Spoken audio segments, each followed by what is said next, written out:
تلنگانہ میں ذات پات پر مبنی مردم شماری کے آغاز کے لیے حکومت نے سماج کے مختلف طبقات سے مشاورت کا عمل شروع کیا۔ تلنگانہ اسمبلی انتخابات کانگریس نے اپنی انتخابی منشور میں تلنگانہ میں ذات پات پر مبنی مردم شماری کا وعدہ کیا تھا تاکہ آبادی کے حساب سے کمزور طبقات کو تحفظات اور سرکاری اسکیمات میں حصہ داری فراہم کی جائے۔ ریونت ریڈی حکومت کی تشکیل کو 5 ماہ مکمل ہو چکے اور حکومت نے تاحال 5 ضمانتوں پر امن آواری کا آغاز کر دیا۔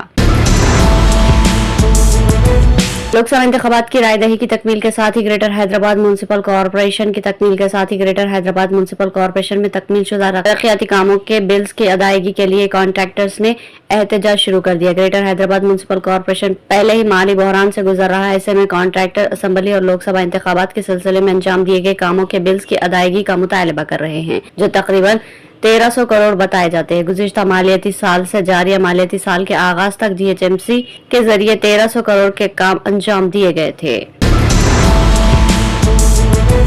سوشل میڈیا پر ایک ویڈیو ان دنوں تیزی سے وائرل ہو رہا ہے، جس میں دیکھا جا سکتا ہے کہ ساڑی پہنی ہوئی ایک خاتون برق رفتاری سے اسپورٹس بائک چلا رہی ہے۔ عام طور پر لڑکیاں گاڑیاں چلایا کرتی ہے، لیکن دیکھا گیا ہے کہ وہ اسکوٹی ٹائپ کی گاڑیوں کو ترجیح دیتی ہے۔ لیکن جب ساڑی پہنی ہوئی ایک خاتون شہر کی سڑکوں پر اسپورٹ بائک دوڑا رہی تھی تو لوگ اسے حیرت سے دیکھ رہے تھے۔ یہ واقعہ ریاست تلنگانہ کے متحدہ ضلع ورنگل کا ہے۔ یہ خاتون ورنگل سے ہنمکنڈا جانے والی روڈ پر نظر آئی۔ خاتون ہیلمٹ لگائے ہوئے ساڑی پہن کر بائک چلا رہی تھی، جسے لوگ حیرت سے دیکھ رہے تھے۔ ان میں سے بعد میں اس کا ویڈیو بنایا اور سوشل میڈیا پر وائرل کر دیا۔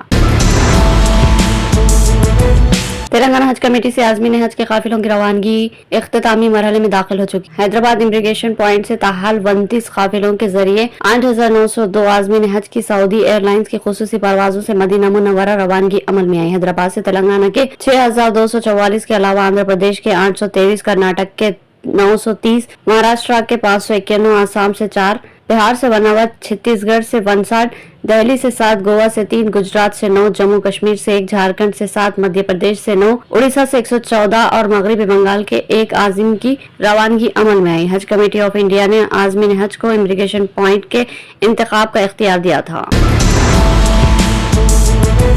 منگل کو رانچی کی MPMLA کورٹ کے خصوصی جج سارتھک شرما کی عدالت نے کانگریس کے سابق قومی صدر راہل گاندھی کو بھارتیہ جنتا پارٹی کے اس وقت کے قومی صدر امت شاہ کے خلاف قابل اعتراض ریمارک کے معاملے میں جسمانی طور پر حاضر ہونے کے لیے سمن جاری کیا۔ لوک سبھا انتخابات کی وجہ سے کیس کی اگلی سماعت 11 جون کو ہوگی۔ راہل گاندھی کی جانب سے MPMLA کورٹ کے ذریعے پہلے جاری کردہ سمن کو جھارکھنڈ ہائی کورٹ میں چیلنج کیا گیا تھا، جسے ہائی کورٹ نے مسترد کر دیا تھا۔ اس کے بعد MPMLA کورٹ نے ایک بار پھر راہل گاندھی کو سمن جاری کیا۔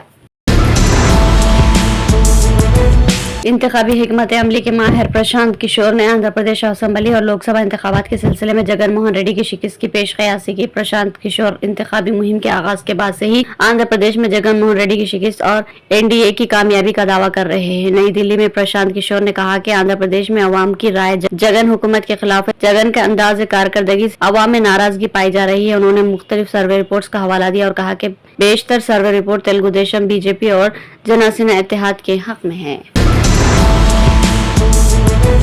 لوک سبھا الیکشن کے چوتھے مرحلے میں فخرآباد لوک سبھا سیٹ کے لیے ووٹنگ کرنے والے نابالغ نوجوان کو پولیس نے گرفتار کر لیا اور ساتھ ہی الیکشن کمیشن کی ہدایت پر پولنگ بوتھ کی سبھی اراکین کو معطل کر دیے۔ سرکاری ذرائع نے پیر کو بتایا کہ ایٹا ضلع کے علی گنج اسمبلی حلقے میں 13 مئی کو ہونے والے فخرآباد لوک سبھا سیٹ کے لیے ووٹنگ کے دوران ایک نوجوان کے ذریعے ایک کر کے 8 مرتبہ ووٹ ڈالے اور ویڈیو بنانے کا معاملہ سامنے آیا تھا، جس کی شکایت پر فخرآباد لوک سبھا کے سماجوادی پارٹی کے امیدوار ڈاکٹر کشور نے الیکشن کمیشن سے شکایت کی تھی۔ معاملہ الیکشن کمیشن کی نوٹس میں آتے ہی فوری کارروائی کی گئی اور ملزم نوجوان راجن سنگھ کو اتوار کی دیر رات گرفتار کر لیا گیا۔ راجستھان چتور گڑھ ضلع کے اونچھا گاؤں میں ایک دل دہلا دینے والا واقعہ پیش آیا، جہاں ایک ٹیچر نے اسٹیج پر ہی شادی کی تقریب میں دولہے پر چاقو سے حملہ کر دیا۔ خوش قسمتی سے دولہا، جس نے پگڑی پہنی ہوئی تھی، صرف سر پر معمولی چوٹ کے ساتھ بچ گیا۔